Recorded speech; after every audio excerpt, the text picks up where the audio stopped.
Legion Lost number 0, written by Tom DeFalco, art by Pete Woods. This is the origin of Timberwolf, just Timberwolf. We open up in the early 31st century on planet Zune, where Timberwolf is running around beating up bad guys. And they're like, oh my god, it's Timberwolf, everyone run! And he just bulldozes through them, and he's like, I do feel bad about what I'm doing sometimes. Let me think about my past. And then the whole thing is him. As a child, he's with his mom and dad. His dad's a scientist. His mom is also a scientist, but the dad's more focused, I guess. And he's like, honey, could you help me out? I have a presentation coming up I need your help with. And Timberwolf's there, and she's like, oh, Bryn, because his name is Bryn. He's like, oh, Bryn, it's a big day for all of us. We're going to be able to finally make some real forward momentum with our work if we can get this going. And we'll celebrate with a picnic in the park. So you can tell something's going to go wrong. Sometime later, we see the presentation, and his father is presenting it to Lord Vicor, who, with a name like that, you just know isn't good. But regardless, he's got a little rodent that is just infected with like every form of cancer, and he injects it with his new wonder drug, and it immediately heals up. And not only heals up, it is now like better, faster, stronger too. So immediately Vicor's like, that's fantastic. Great job. You've really done great work with my money. Make up a few more so I can use it on myself and my men. And the dad's like, human trials are still like a good year away. And then we got to go through the space equivalent of the FDA in order to mass produce. And he's like, well, do you think maybe you could speed it up if you had some motivation? And he shoots his wife. Vicor shoots Bryn's father's wife, Bryn's mom.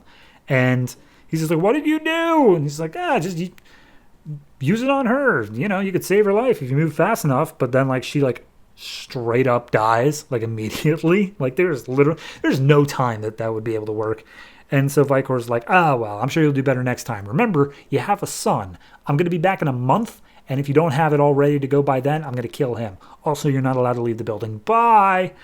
So then the next 3 weeks go by with his dad, like, muttering into himself. And Bryn's like, Daddy, my mom died. And he's like, yeah, I know, son, but it'll all be okay soon. And he injects himself with some of his own cure, as well as he injects Bryn. And he's like, remember, we got to have a plan here. We can't let Vicor win. We just can't.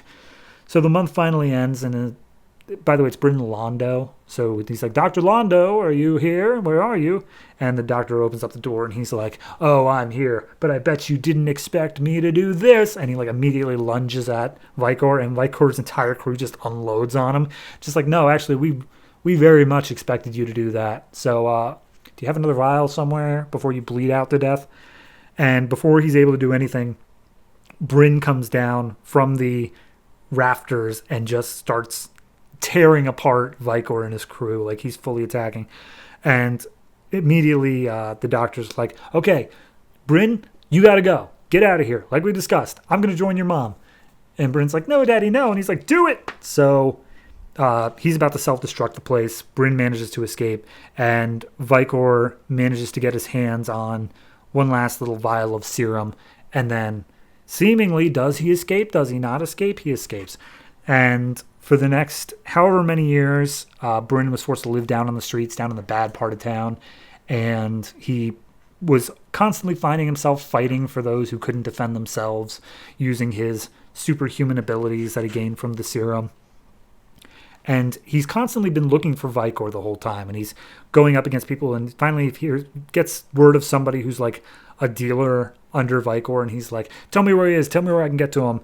And then all of a sudden a bright spotlight's shown on him. And turns out this was part of like a police undercover thing. And he's like, you just blew 3 years of undercover work. Wait a minute, hold on. Are you the vigilante known as the Timberwolf? And he's like, yeah, maybe. Shut up.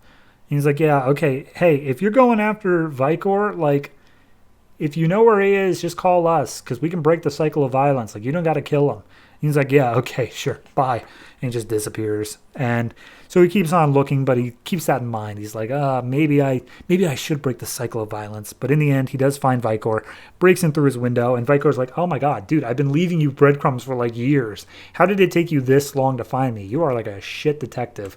Anyway, I have a son now, and I've trained him to fight against you, so he's going to kill you now. And so a big fight breaks out. But before, like, the fight even really starts, immediately Timberwolf is like, no, I'm not doing the one-on-one thing. Like, anytime I knock down your son, I'm going to come after you immediately. So Vicor's having to put up a fight as well, using his gun and whatever. And Vicor tries justifying. He's like, oh, I paid for that research. It belonged to me. Your father had no right. And he's like, what right did you have to kill my mother?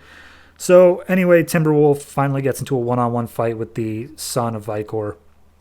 And he just goes all out. And as the narration says, because it's a third-person narration, it's just like, truly they were equally matched physically, but Timberwolf lived on the streets, so he had that going for him.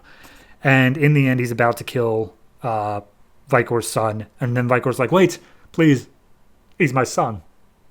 Take me instead. And Timberwolf, he has a moment of moral crises, but he ends up calling the science police, and they're like, you did the right thing, son. And he's like, I highly doubt that. He's like, well, you got superpowers, huh? And he's like, yep. He's like, you want to join the Legion of Superheroes? I could write you a reference letter. And he's like, no, that sounds stupid. Bye. And he just runs off. That's it. I liked it. I think it was, Timberwolf is by far the least interesting member of the Legion Lost for me. Like, I think I'm more interested in pretty much everybody else more than him.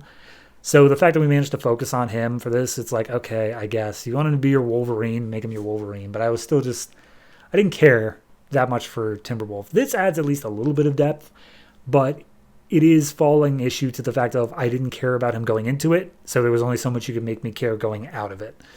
But it was a fine issue. It did a good job. It set up the plot. It set up the characters. Of course, you had the tragedy of, he was experimented on, and he grew up on the streets, and his parents were murdered in front of him. By God, he's hitting all of them. So I'm going to give this one I give it a 7. It's good. It's not great. It's just another issue of Legion Lost.